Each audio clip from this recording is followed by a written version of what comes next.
E aí pessoal, tudo bom? Eu sou Vinícius Areias, bem-vindos ao canal Eu Cinemando e hoje a gente vai falar sobre o filme Podres de Ricos que estreia hoje.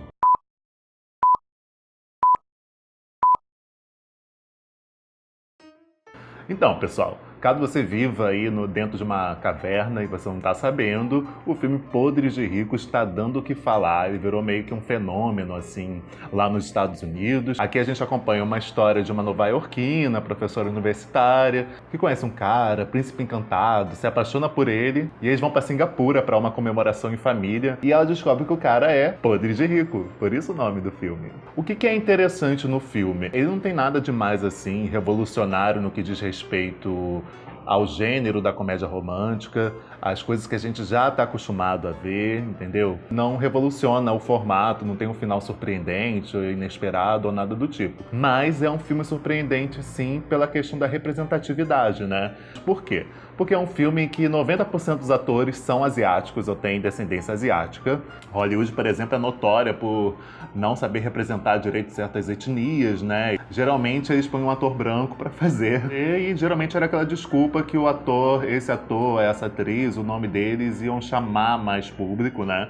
Do que o nome de um ator desconhecido asiático. Mas aí entra aquela história, né? Se você não der chance pro ator asiático, ou pro negro, ou pro índio, como é que eles vão ter a chance de ter um nome capaz de levar as pessoas ao cinema? Então, o revolucionário desse filme é isso, 90% dos atores são asiáticos, o que torna muito interessante a trama. É um humor muito bom, é muito gostoso de ver, é muito interessante ver a dinâmica dos personagens, a história, conhecer um pouco da cultura asiática, de Singapura especificamente, né? Mas é interessante ver o cuidado que eles têm com esses personagens, com a representação deles, né? Porque eles não são retratados de forma pejorativa porque são asiáticos.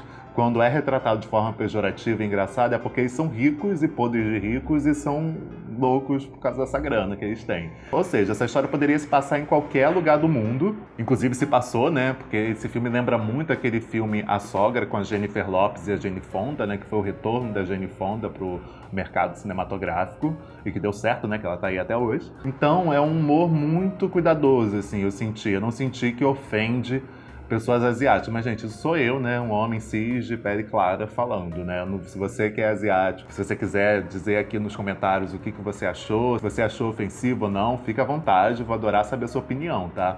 Eu não senti que eu tava rindo deles porque eles eram asiáticos, eu senti que eu tava rindo deles porque eles eram excêntricos. Mas eles zoam muitos americanos. Zoam muito, muito, muito, muito. A sensação que a gente tem é que toda essa alegoria lá dos personagens ricos, essa paixão pela cultura do ocidente, de roupa, moda, seja lá o quê, eles têm completa noção que eles estão zoando os americanos, assim, ao se vestirem extravagantemente, fazerem a casa inspirada no banheiro do Donald Trump. Vale a pena ver por causa dessa questão da representatividade, até para dar uma força, né, uma resposta à indústria, para eles verem que, sim, você pode fazer um filme só com asiáticos, só com negros, né, e vai ter um retorno. A gente teve há pouco tempo Pantera Negra, que foi um arrasa-quarteirão. E esse filme também tá indo muito bem, tá? Pra vocês terem noção, o Netflix, ele queria fazer esse filme com um orçamento bem maior, só que o diretor optou por fazer por fora do Netflix, né, pela forma tradicional de fazer um cinema, ou seja, com um grande estúdio, por um orçamento menor, de míseros 30 milhões, porque ele queria provar que um filme com protagonistas asiáticos poderia sim ter um retorno lucrativo, e teve. Só na primeira semana, nos Estados Unidos, ele faturou 26 milhões de dólares, ou seja, praticamente se pagou. E até o momento, estava em 150 milhões só nos Estados Unidos, ou seja, 5 vezes mais do valor que o estúdio investiu. Então, se isso não é sinal de uma maré aí de representatividade, né, positiva no cinema, não sei o que será. O diretor, inclusive, é um diretor de filmes de ação e tal. Então, interessante ele poder ter feito esse filme e ter feito tão bem feito, né? E a gente vê nesse filme algumas carinhas conhecidas que você com certeza já viu por aí. A atriz que faz a sogra, por exemplo, a mãe do cara, ela fez aqueles filmes. Você lembra uma época que tinha um monte de filmes de luta, que a galera voava pelas árvores e tal, tipo o Tigre e o Dragão? Então, ela fez muito filme dessa época no elenco principal. Eu achei o casal principal bom, achei eles carismáticos, né, os protagonistas. Eles tiveram uma chance de ouro, né, de poder fazer esse filme. Inclusive, tem até um adendo aí, porque o rapaz, ele na verdade é modelo, né, ele não é ator. Ele foi procurado para fazer esse filme várias vezes, recusou, porque ele achava que tinha que ser um ator de verdade, né? Até que ele conseguiu o papel e ele mandou bem, o que é bom, né? Porque sempre, eu como ator, sempre que eu ouço essa história, tipo, já fico assim, ah, que ótimo. Então quer dizer que um ator lá asiático também, tão bonito quanto ele, que estudou, se formou, tá lá desempregado, poderia estar fazendo esse filme e vocês vão dar para um modelo. Mas, pelo menos, ele deu conta do recado. Também nada que seja um personagem muito desafiador, sabe? Não tem cena dramática, não tem nada disso. Mas ele segura bem, porque é uma questão aí que a gente tem que levar em consideração do protagonismo. Ser protagonista exige muito de um performer, né? Porque não é só você ser um bom ator ou ter a técnica, tem a questão do carisma, de prender a atenção do público, né? Se a história roda ao torno de você, você vai estar provavelmente em 80% das cenas. Então é um fluxo de trabalho e uma exigência muito maior. E eu achei que os dois deram conta, está engraçado, está divertido, você se envolve com a história. Eu achei que vale a pena ir no cinema assistir, eu acho que vai ser um programa legal aí de ser com o mozão, até com a família mesmo, que as piadas não são tão pesadas assim. E mesmo sabendo que eventualmente esse filme vai parar na sessão da tarde, de alguma forma, entendeu? Daqui a 2 anos, 3 anos, ou seja lá quando for. Mas a gente sabe que é o tipo de filme que vai passar, é um filme família, gostoso de assistir. Se eu posso indicar alguma coisa que eu senti falta, foi de uma dinâmica maior entre a personagem principal e a personagem que faz a sogra, né?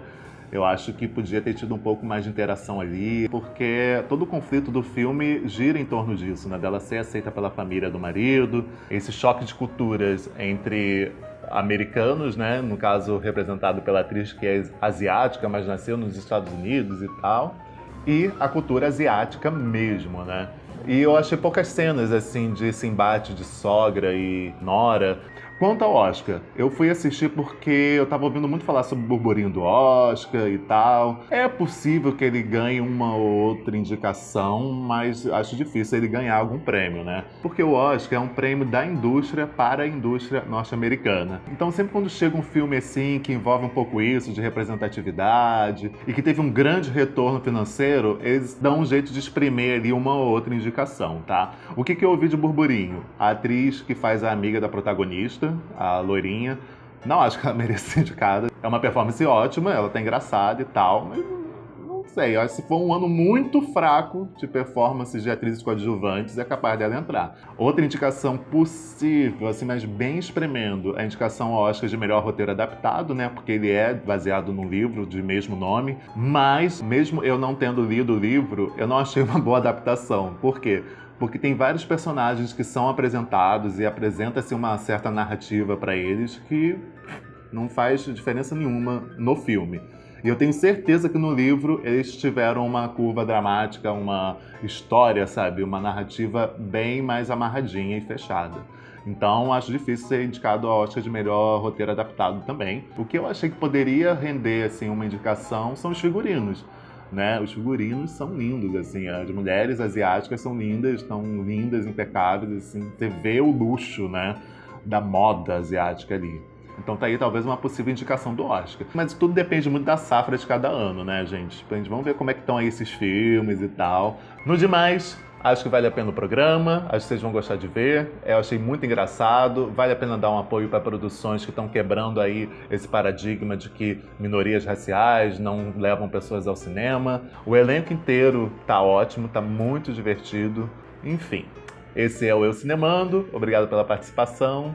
Volte sempre aqui e se inscreva, né? Porque toda vez que eu tiver uma cabine de imprensa de algum filme que está para ser indicado ao Oscar, que já estão falando burburinho, eu vou quebrar aqui a regra do canal de falar de cinema clássico e vou falar sobre cinema atual. A gente tem aí para vir o filme do Queen, né? Do Freddie Mercury. Tem um filme com a Glenn Close, enfim, muito filme que eu quero ver. Aliás, diz aqui embaixo o que vocês estão ouvindo aí de Oscar, de burburinho de Oscar, para eu também já ficar ligado no que vocês estão querendo ver de review, tá bom? Um beijo, se inscreva, comenta, compartilha. Um abraço.